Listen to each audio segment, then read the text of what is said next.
Oh, yeah, so this is FTC 101, kind of the ins and outs of what FTC is, what this whole organization is, because it can be pretty confusing.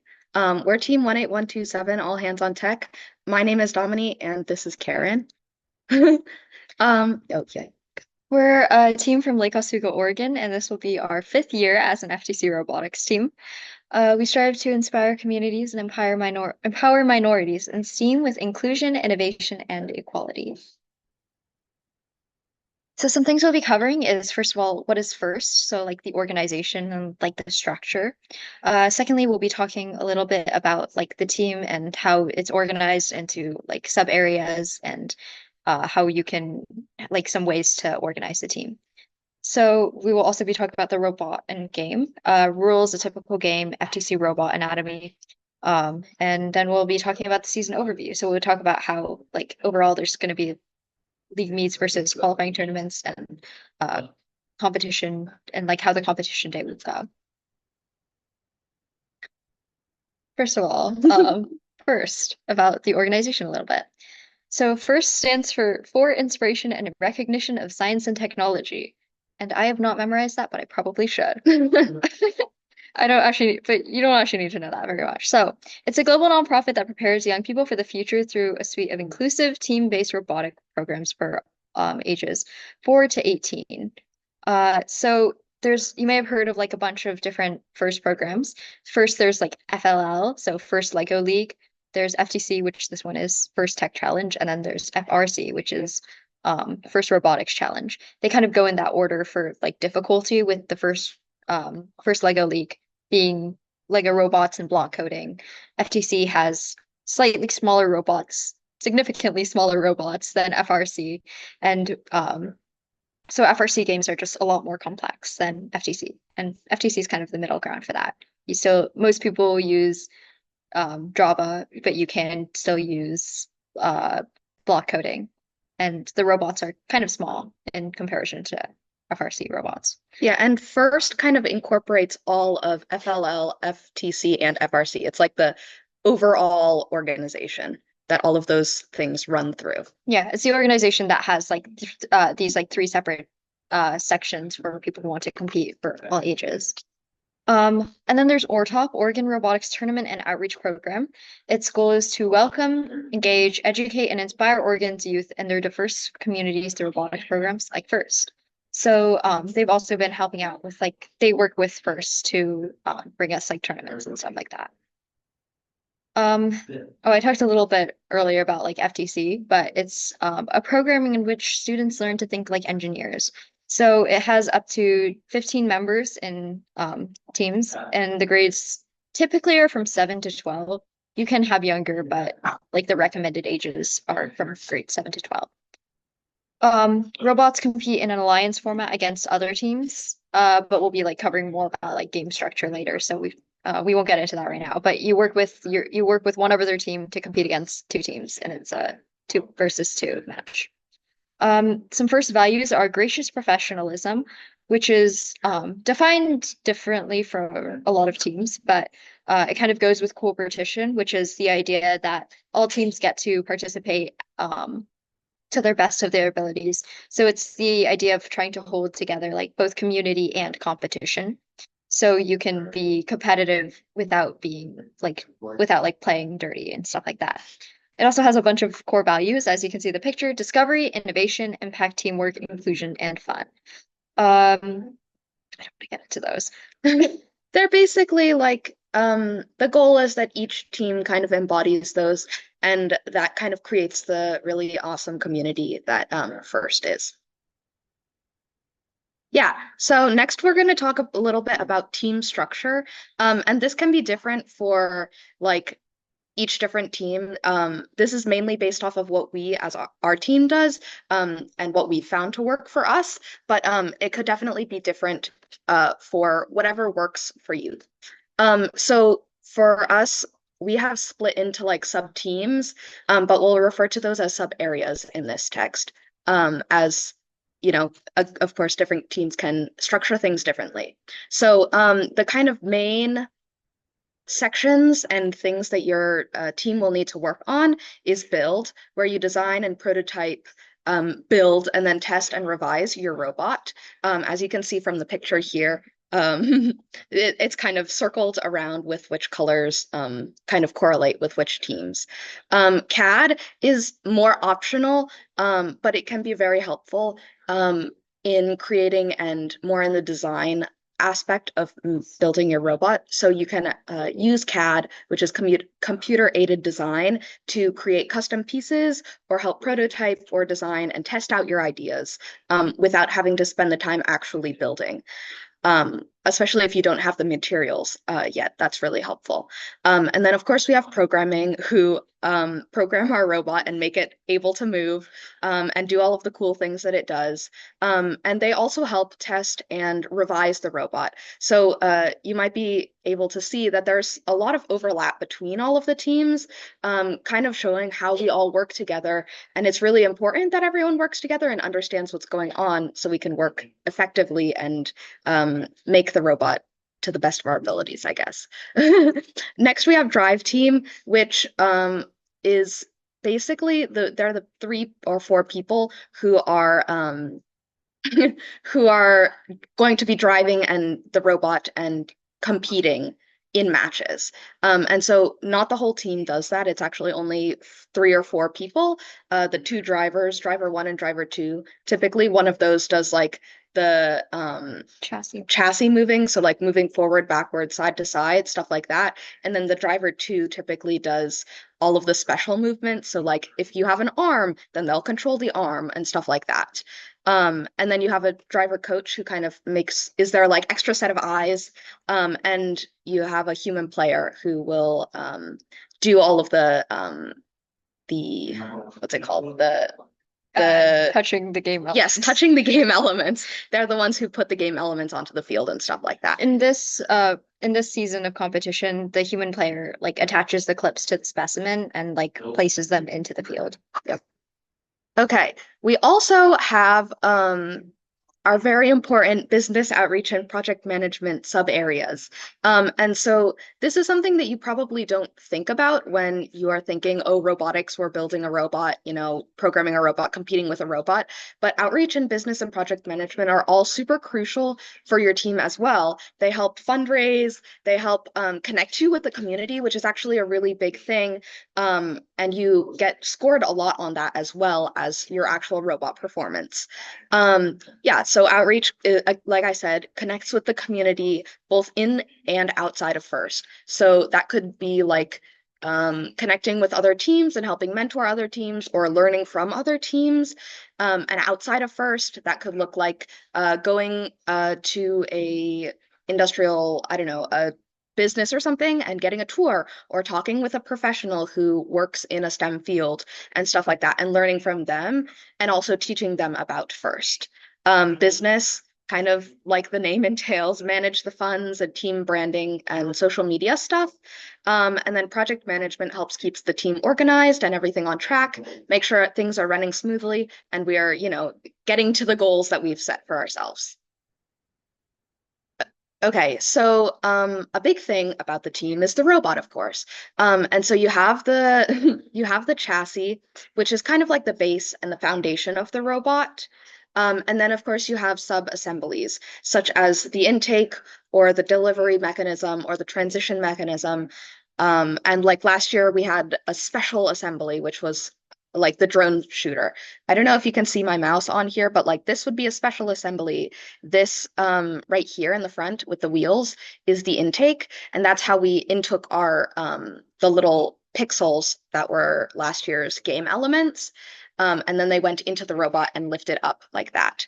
And then, of course, it's not all just mechanical stuff. There's also a lot of electronics that goes into having your robot being able to work as well. So that includes the expansion and control hubs, which all of your electronics plug into and then are able to control the robot.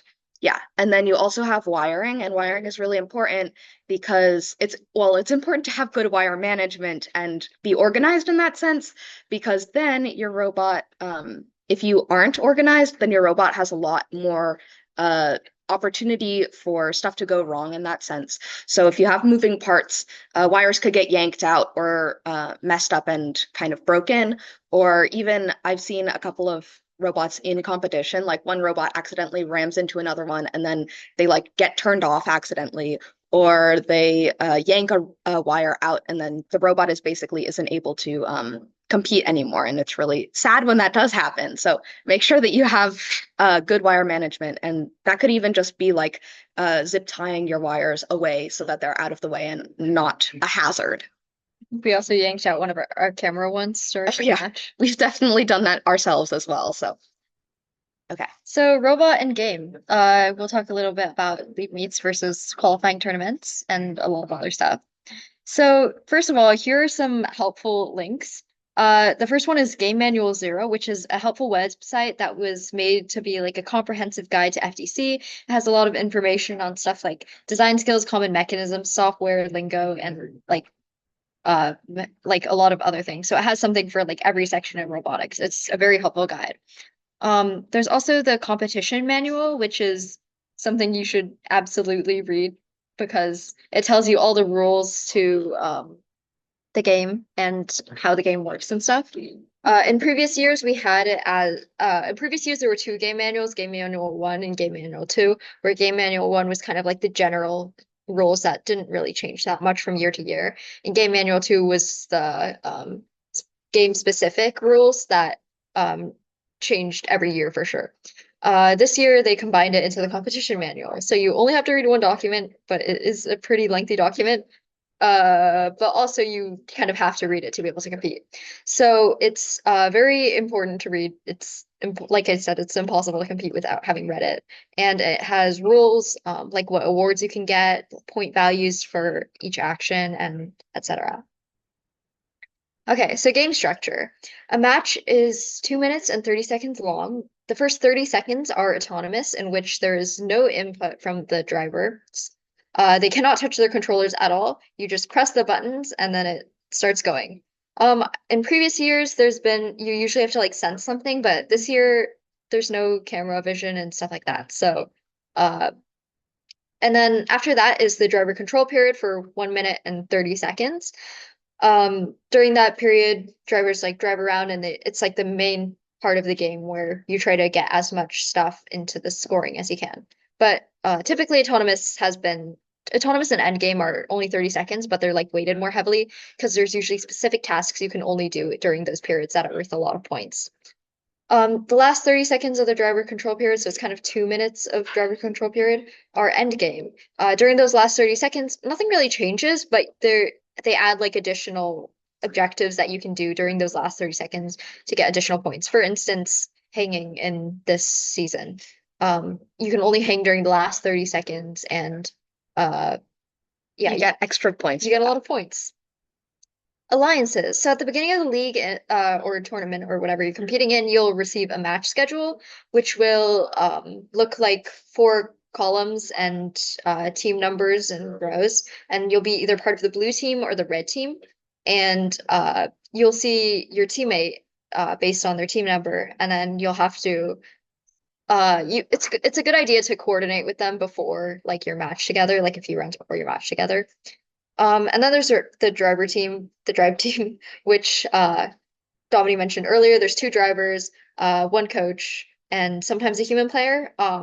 In these, when there's a human player, usually there's only 1 human player, so you also have to coordinate with your with your alliance partner to know which human player you want to send. Yeah, and one thing, the coach, it might be it's a little bit kind of weird because the coach is one of the students as well.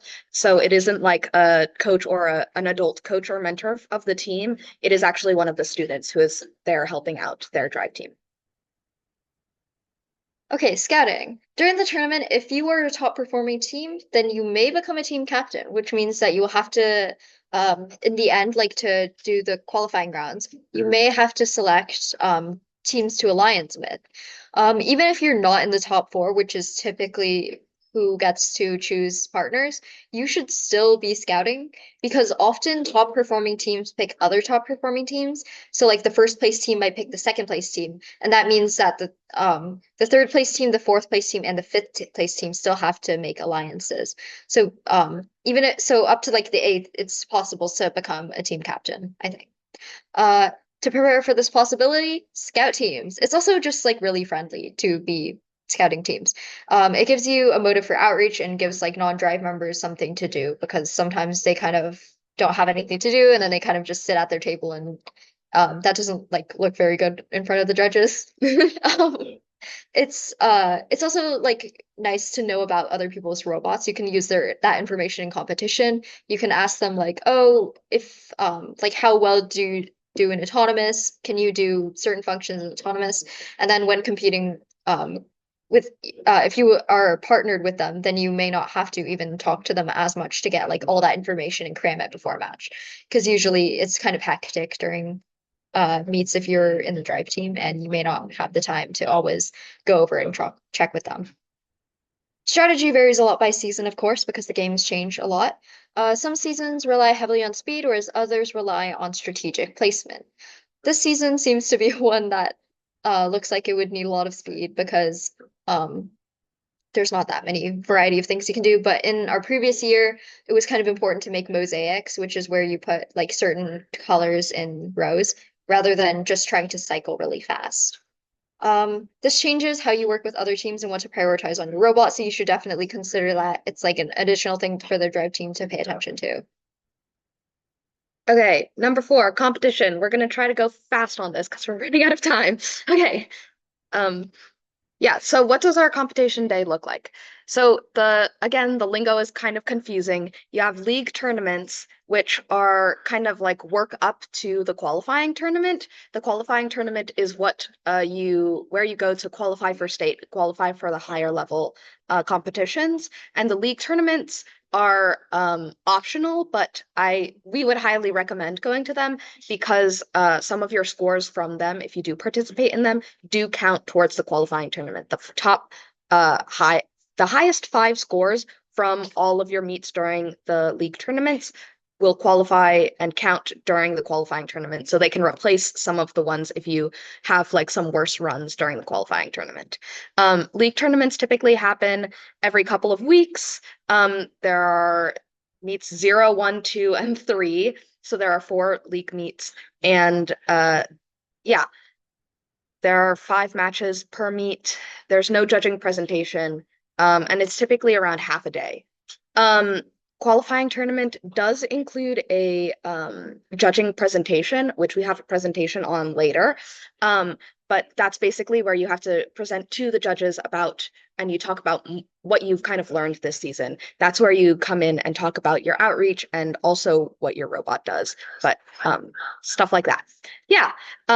Also, during the qualifying tournament, which is different from the league tournament, there is elimination and seeds for the semifinals, which is what what Karen talked about, choosing your alliance partners earlier on. Oh, and there's an award ceremony. So yeah. Okay. So typically September 7th, excuse me, is kickoff. That's where the game reveals the official start of the season. Then from October through January, there are scrimmages and league tournaments every couple of weeks. That's a time that is really important because you are able to see what other teams are doing and what ideas are working well and not. Then around the beginning of February is qualifiers, which is a full day tournament, and you have to present your judging presentations, and there's a award ceremony and all of that fancy stuff. Oopsies. And then from mid-February is the second chance tournament. So if you don't quite qualify for state during the qualifying tournament, then there's a second chance tournament for the high scoring teams from the qualifying tournament who didn't actually get to go to state. There's a second chance for them. Yeah. And then you have your state tournament in March, about a month from the qualifying tournament, which is 2 days long.